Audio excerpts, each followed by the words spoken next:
A young American man, chained, forgotten, and destroyed by false accusations, repeated one dhikr every single night in a cold prison cell, until the day the entire courtroom froze.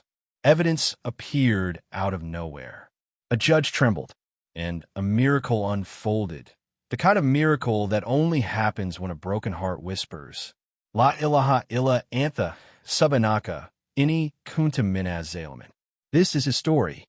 The Tasbeeh that broke the prison walls. A modern miracle in America.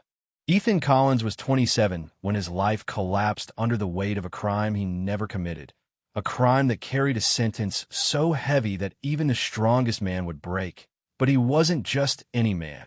He was someone whose heart was secretly searching for God long before the world turned against him. And it all began on a rainy November night in Chicago when police sirens flashed behind him, accusations poured on him, and his silence was taken as guilt. He kept saying, "I didn't do it." But the world didn't stop to listen because the evidence was twisted, the witnesses were bribed, and his name was crushed before he could even breathe. But even behind those prison bars, Ethan felt something pulling him inward, something he had ignored all his life, until the night he met Yusuf, a quiet old Muslim inmate who sat by the corner reading a small, worn-out book. Yusuf looked at Ethan as if he could see through his pain, and one night he said, "When the world closes every door, son, Allah opens a hidden one." And Ethan, lost and helpless, asked him what to do. And Yusuf taught him a dhikr that carried oceans of secrets, oceans of mercy. La ilaha illa anta, subhanaka, inni kuntu minaz zalimin. And Ethan repeated it that night without even knowing its meaning. But with every breath, he felt something breaking inside him, something opening, and the cold cell suddenly didn't feel so dark. He began reciting it every morning, every night, whispering it through the iron bars, whispering it while sitting on the hard prison bed, whispering it with tears he never knew he could cry. And something began to change, not outside, but inside him. He felt calmer, stronger, almost protected. And while the prison yard remained filled with violence and hardened criminals, Ethan's heart found a strange peace, as if this Tasbeeh was building a shield around him. Days turned into months, months into years.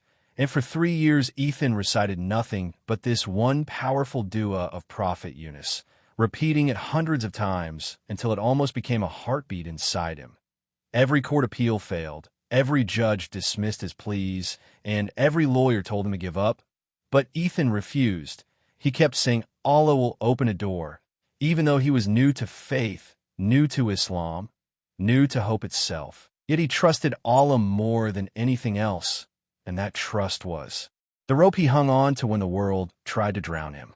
One night, while Ethan sat under the dim light of his cell, repeating the Tasbeeh with trembling lips, Yusuf came running, breathless, saying, "Ethan, your case, something has changed." And Ethan froze, the dhikr on his tongue, because he felt something shift in the air.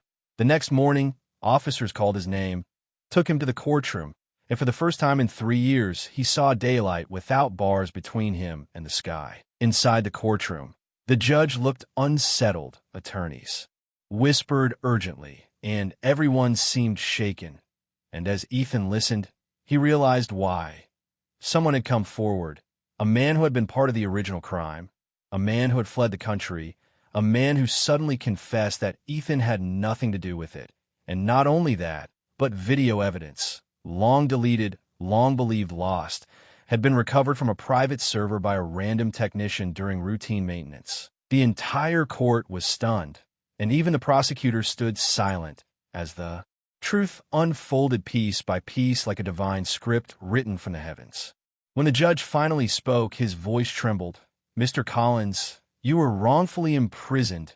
You are hereby declared innocent." And at that moment, Ethan felt the weight of years collapse from his shoulders, and he whispered the dhikr again, tears flowing, La ilaha illa anta, subhanaka, inni kuntu minaz zalimin.